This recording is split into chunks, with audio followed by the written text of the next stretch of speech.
Iverina ao anatin'ny andraikitry ny CST isika sy ireo fody-dalana samihafa adinihana eo anivon'ity androm-panjakana ity. Raha efa nodinihana omaly hariva moa teny anivon'ny CST ny tolo-dalana momba ny fanangonana ny antontan-kevitra voarakitra anatin'ireo boky momba ny fananantany rovitra na tsy hita na tsy azo trandrahana dia tsy afaka nofidiana izany noho ny tsy fahatrarana ny fetran'isa ny mpikambana eo anivon'ny CST tokony fidy. Androany anaraka izany dia nirosy tamin'ny fandaniana ity tolo-dalana ity ny CST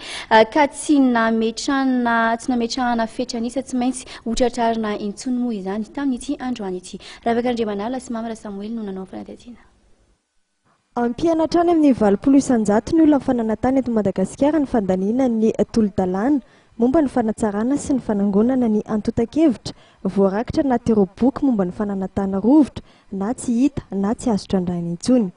Lany androany teo anivon'ny CST tokoa mantsy ity tolo-dalana ity ka mpikambana eo anivon'ny CST mitotalo 7 nandanjany aotra no ntsipaka aotra ihany koa no tsy naneho hevitra. Ka anisan'ny tombontsoa goavana ary azo lazaina fa mamaha ny 20% ny olana afeko tsy niaty tany mantsy ity izy igny resaka fitsarany fa ny olana fananantany ity nandanin'ny filakevitra ambony tetezamita le tolo-dalana zay netinetony voaniera ny fananantany eto ity zany hoe mbola ho any amin'ny CT zany izy ity ka rehefa lany zany ty lalany ity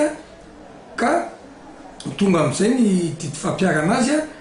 dia mba sokatra am'izay mety falifaly am'izay le vahoaka hoe tsy mitsoka ntsony le taniny fa mandeha am'izay le lalana rehetrarehetra ahafahana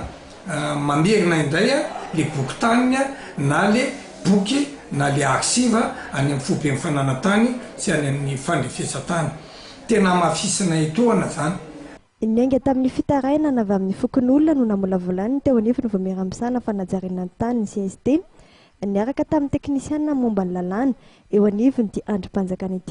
ity tolo-dalana ity ary nampifanampiana tamin'ny tolo-dalana avy amin'ny teknisiana primature lefitra misana fampandrosoana sy ny fanajariana ny tany. Aoriany fandaniny ety anivony CST moa dia hodinihany anivony CT ity tolo-dalana ity.